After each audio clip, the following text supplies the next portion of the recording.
Hello everybody, this is DeanoGTO, and today we're looking at a brand new vehicle which I just got. Yep, that's right, it's WZ-120-1G.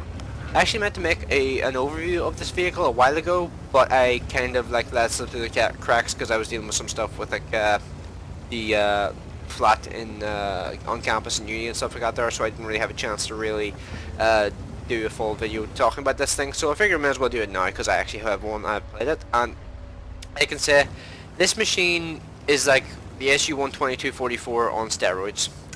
It has 120 millimeters of upper front plate armor.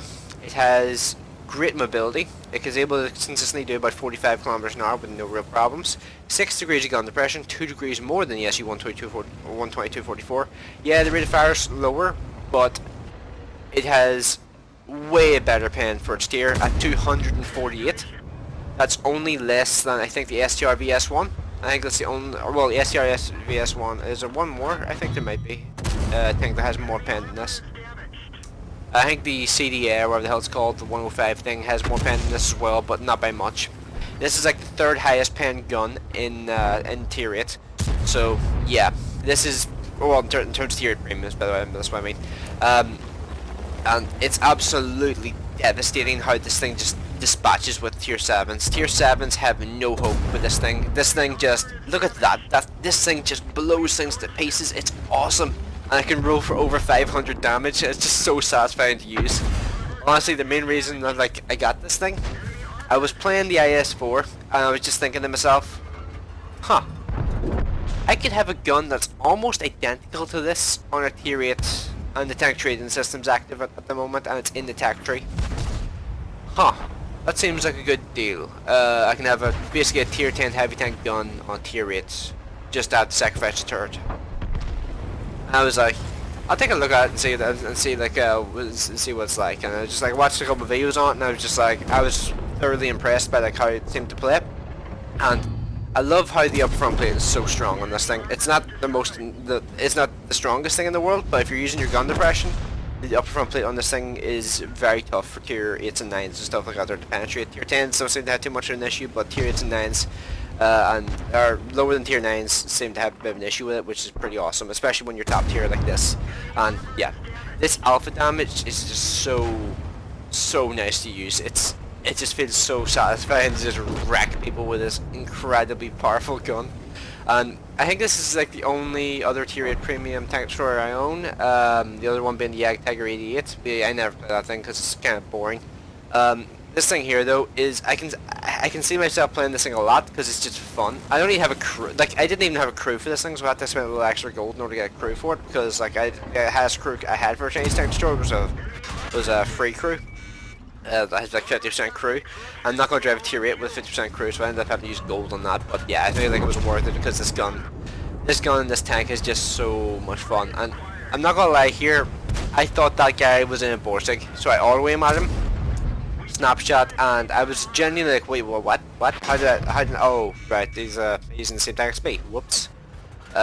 Yeah, that was a bit dumb on my part, and yeah, I fall back a little early here because I was just I don't want to die because I'm having a pretty solid game. Pull forward, stick shot right into his casement armor. He fires, misses, and I'm just yeah, I'm definitely going to reload you. So loading the shot, aiming the shot, and nail him, remove him from the game too. So this has been a bit of a stomp. 4,200 damage in this game, and yeah, this thing is just so much fun to play. I really enjoy this thing, and I'm genuinely happy I got it because all it really involved was me getting rid of a tank I never played, and and another thing that happened when I was getting this thing is I actually ended up getting a 20% discount on the next thing I got from the store. And also this looks interesting. It looks kind of weird with the front raised up like that, but yeah, that's a bit more normal now.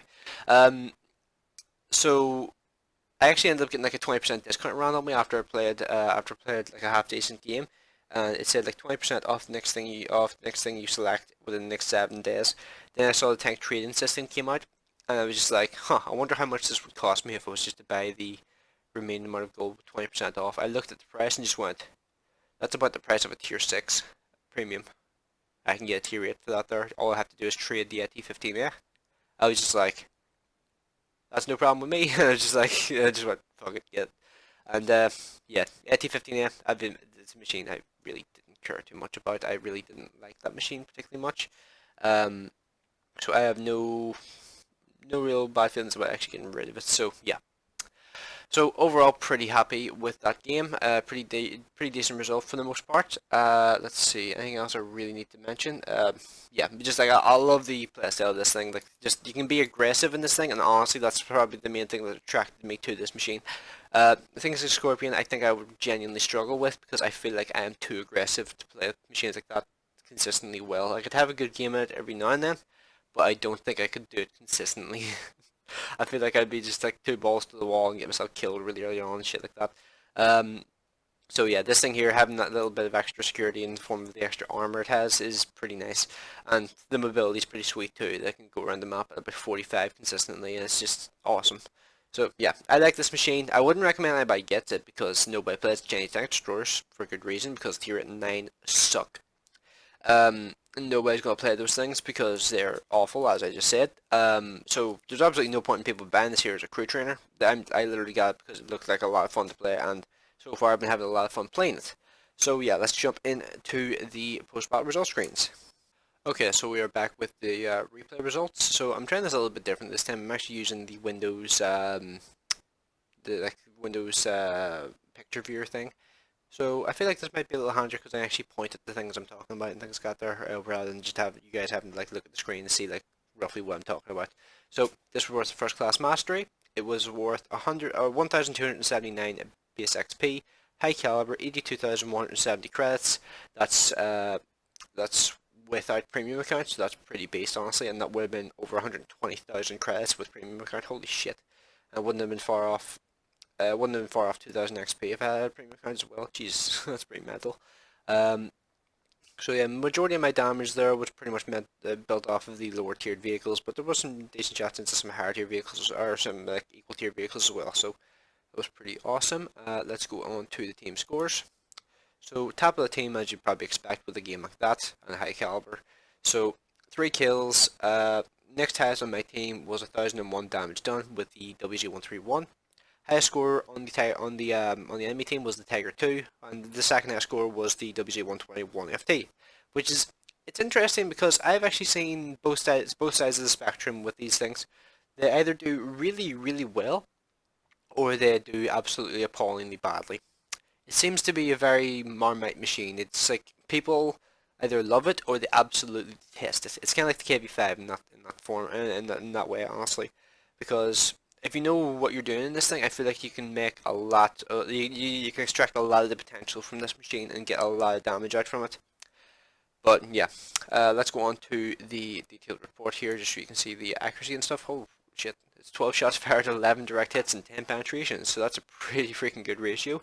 And I've been saying that a lot lately, I know, but that's a pretty damn good one in my opinion. 390 damage blocked by armor. As I said, didn't really showcase the armor too much in this particular battle. 231 damage with med assistance. And in terms of costs for running the vehicle, the ammo is kind of expensive. It is 1,000 credits a shot. But if you think about it, things like the low and the T-34 are also about 1,000 credits a shot. And the low does 120 less damage in this thing. And the T-34 does, I think, 40 less damage in this thing. So yeah, it doesn't look too bad in comparison to those things, but when you compare it to things like the Revelries has, I think, the best value per shot in the game. It's like 500 credits for 390 alpha, so it's pretty based. So yeah, I think that's pretty much everything I really need to go over. At this point, I'll probably cut the actual like recording of the screen, and I'll probably put up a screenshot of the actual machine itself. So yeah, let me know what you think of this here. Is this a better idea or a worse idea that I can actually point to the things I'm talking about rather than just kind of you having to like find where I'm pointing at? So yeah, let me know what you guys think of the WZ-120-1FT. As I said already, don't buy this thing. This is not a machine you should buy. This is a machine you should only get if you're at like tier 8 or something in the Chinese tank destroyer line. But most people haven't even touched that line, if I'm completely honest. The argument said the reason they put that in the game was because of people's demand for it. But people don't really seem to care very much about the Chinese TD line. It just doesn't seem to be that popular of a line. I barely see them. I only see tier 6s. I never see anything above tier 6. And there's a good reason, because as I mentioned earlier, the tier 8 and 9 suck. Nobody wants to play those things because they're terrible and they have huge weaknesses, and you're just like, why would I want this? So yeah, this thing here is great fun to play, but the line that you're using it to train crews for is bad. Don't buy this thing. I just got it because I figured it'd be fun to do some gameplay of. So yeah, let me know what you guys think of it in the comments section, and yeah, let me know like what you think of this like format of doing the screenshots and stuff like this here, like the screenshots, the results and stuff. So yeah, thanks for watching. Leave your comments in the comment section below, and I will see you in the next one.